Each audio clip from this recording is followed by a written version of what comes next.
So since Galatea came out over on the NA version of the game, and it's been quite a while since I've done this video and revisited this topic since Galatea's initial release over on the JP version of the game, I thought I would do another comparison video, kind of bring these back and compare Galatea to Vlad and ask the question, who is actually better between the two? If you're not aware, Vlad and Galatea over here both pretty much fill a very similar role as a single target arts berserker that does some pretty good damage, and ironically enough, neither one of them really have a damage mod. They share the ability to kind of have stackable guts in a way. They both got batteries. I mean, there's a lot of things that they do very similarly to one another, but they have a little bit of niche differences that I think kind of distinguish them from one another, and we can kind of find a way to find out who's better, at least in my opinion. Obviously, if you walk away from this video differing from what I say in this video, that is perfectly 100% fine, as I am just one man giving his opinion on the internet, right? So, you know, I'm not saying I got the objectively 100% opinion, and if you disagree, you're wrong and you should uninstall. But then again, that's also what I'm saying. But before we actually begin and dive into the main topic here, make sure you leave a like on the video and you subscribe to the channel, and also comment down below if you enjoy topics like these. I've been thinking about bringing these versus series back, or these comparison videos, because I think it's really good for people to kind of get a good grasp on how good a new servant is by kind of talking about how they compare to some of the servants around them that have very similar roles to them. So, you know, make sure you comment down below if you want me to bring these back, and like and subscribe for that daily FGO content. Also, I usually stream every weekday at 6 p.m. Eastern Standard Time over on my Twitch. That is in the description down below. Be sure to go peep that as well if you want to see me play FGO live. However, this video is once again sponsored by Bai. If you don't know what Bai is, it is basically Japanese eBay, because there's a lot of stuff over here in the West that we do not get because for whatever reason, they don't release it over here. I'm talking Fate merch, I'm talking anime merch, bro. If you're like me and you like Kamen Rider, you know there's like infinite stuff that we never get, and Bai is a great service for you to go ahead and have a chance to go ahead and grab that. And also this month, they're offering item pricing at 5% off and up to 80% off in international shipping, which is probably relevant for everybody here because I'm assuming most people do not actually live in Japan. And if you sign up using my link down in the description down below, you actually get 2,000 free yen injected right into your account. And look at some of these amazing things you can get over here on Bai. I am personally kind of looking at this Jalter figure over here because you guys know I'm an absolute Jalter fiend. But thank you guys once again for sponsoring this video, and let's get back to our regularly scheduled programming. But with all that being said,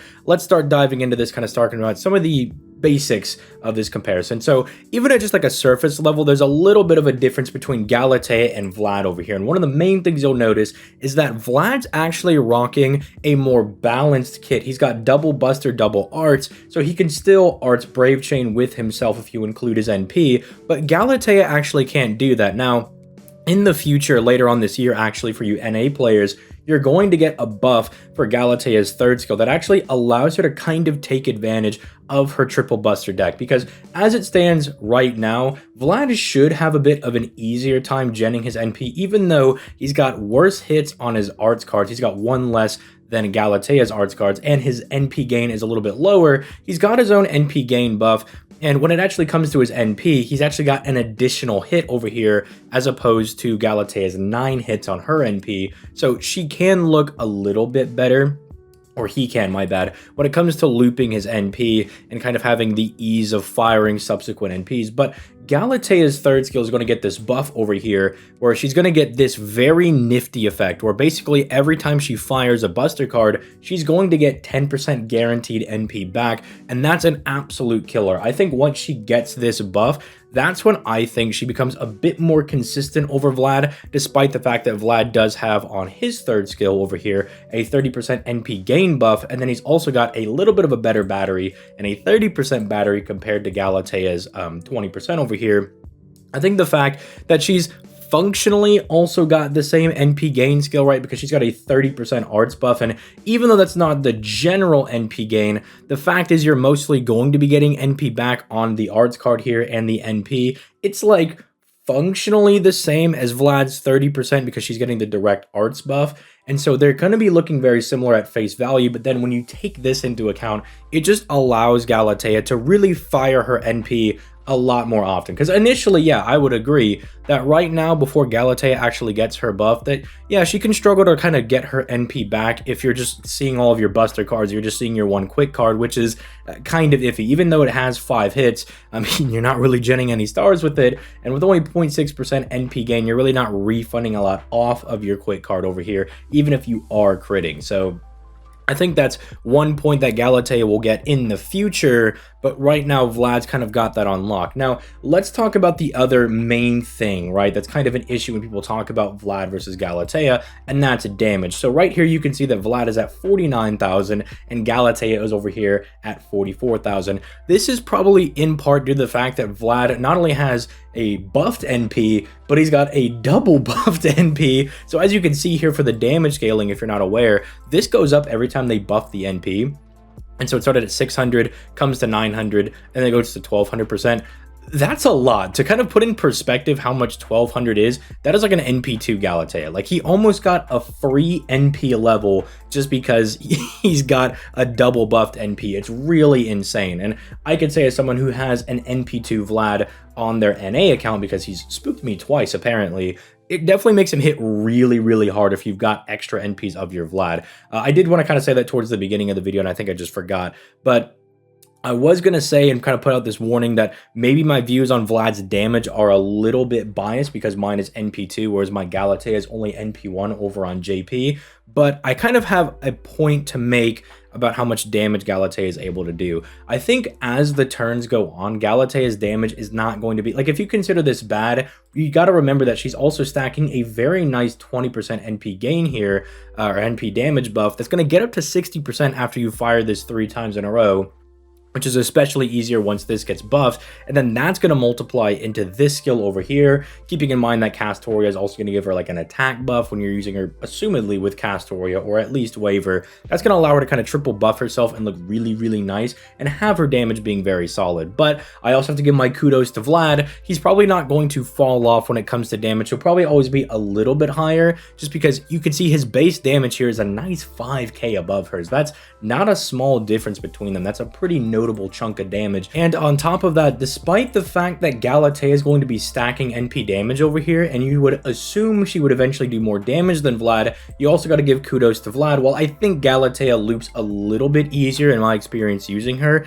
it's not like Vlad is like that far behind. In fact, I think they're very, very close, if not just pretty much the same, just because of him having the extra arts card, and his damage is going to be staying consistently good, right? Because his NPs are going to hit harder and harder and harder, because he's going to keep stacking this arts resistance down on the enemy that also lasts for 3 turns. So instead of buffing themselves, he's going to debuff the enemy. Now, the only time when Vlad might falter and not be as good as Galatea is if the enemy like can't be debuffed, or they have very, very high debuff resistance, because then you're going to be missing out on this, and then that's going to cause Galatea to start doing more damage to the enemy over time, because all of her buffs are self buffs, right? Like, she doesn't debuff the enemy at all with any of these. They're all things that she does for herself. And in fact, she even protects her buffs with the buff removal resistance over here, so you can guarantee they're not going to lose any of them. So that's the only like really specific scenario where I think maybe Vlad would fall off, is some of those really tough bosses where you're not able to debuff them, or they just straight up have like solid debuff immunity for like most of the fight. It can be very, very rough. Now, one thing that I guess I'll also talk about, since we're looking at the NP over here, I absolutely love that Vlad has this effect on his NP.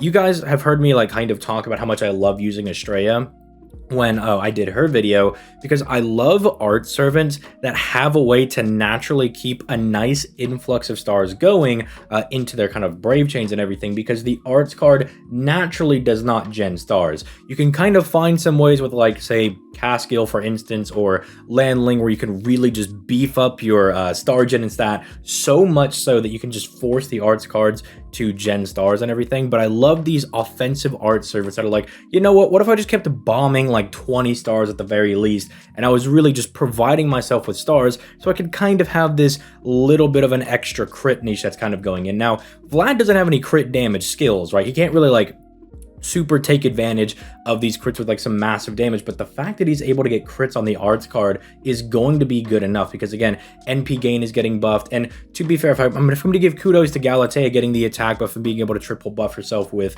Castoria, well, Castoria is also going to give him a arts buff that he's really going to get to take advantage of that he doesn't naturally have, but that's going to multiply into his attack. It's going to buff up his NP gain even more, and it's going to allow him that even if he's not doing insane like Merlin crits, which technically I guess you could do because Lady Avalon is an art support that also gives that 100% critical damage buff, so technically you could let him take advantage of it, but you guys get the point I'm making, that even if he's not like mainly a crit servant, you could argue that these stars that he's bombing over here function as a way to kind of beef up his NP gen, right? Because it's putting in an influx of stars that he can use to crit. Now, you're going to need to provide some other stars, maybe put 20, 30 or something on your Lady Avalon or your Castoria, your Tamamo, your Waver, whoever, because this guy's still a Berserker and he's got pretty much negative star weight, right? That is something that they both share and they both have in common, is they do not have any star weight skills, and so if you're trying to use them as a Berserker like crit servant, you're really going to need to work towards actually doing that. Now, I guess the final thing with that we could go ahead and talk about is they both have this ability to kind of like stack a double guts buff on themselves. Now, Vlad provides his secondary guts for himself, and that just goes for 1 turn, and then he has another one that lasts for 5 turns.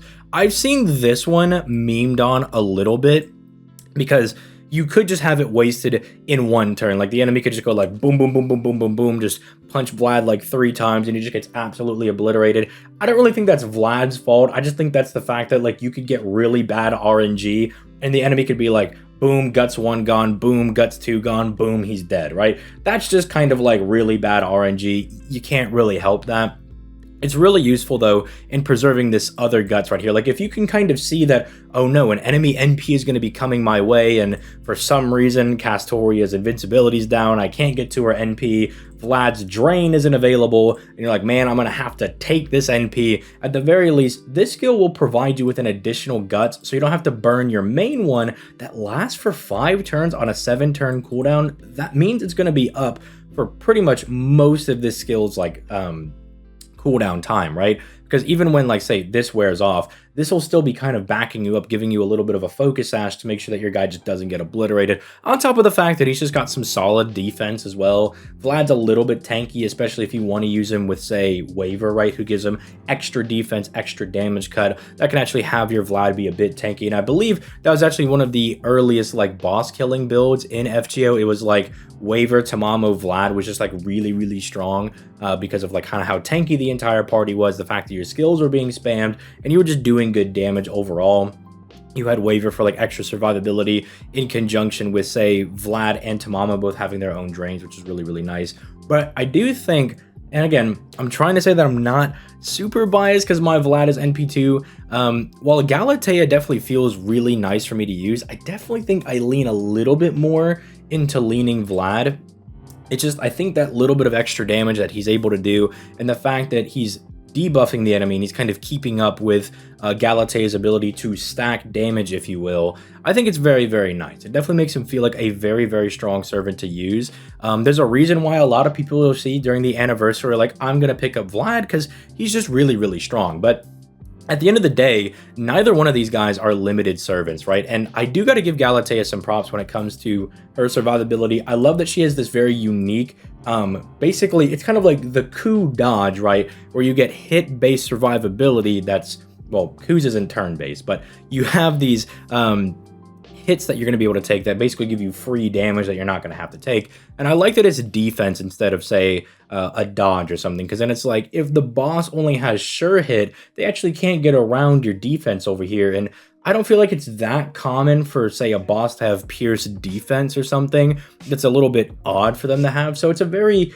interesting form of survivability, and I definitely do like this. In the Galatea video, I was talking about how arts teams usually don't have a whole lot of sustain if you're doing like a double Castoria setup, because the one thing double Castoria doesn't give you is it gives you a lot of damage, it gives you a lot of survivability, but it doesn't give you a lot of sustainability, because Castoria doesn't heal you with any of her skills.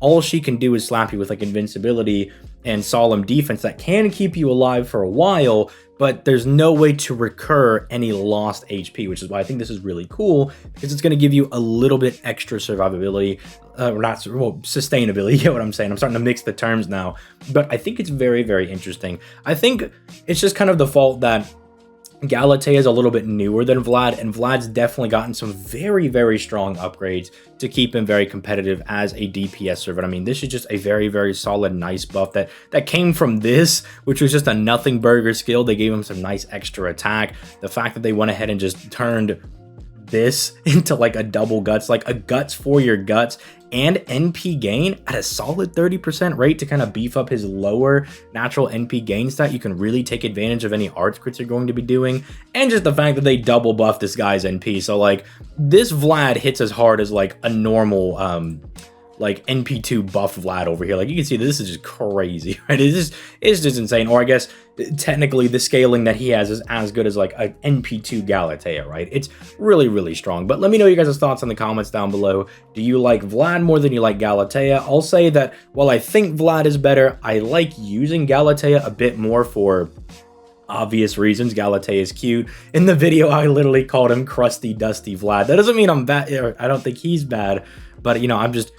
It's a gacha waifu game, right? Like I'm more likely to use the servant that I think is a little bit worse, but is cuter over like the dusty, crusty vampire man that got beat up by Karna and Apocrypha. But I know that's gonna spark a whole bunch of people in the comments. They're gonna be like, "Hey, wait a minute!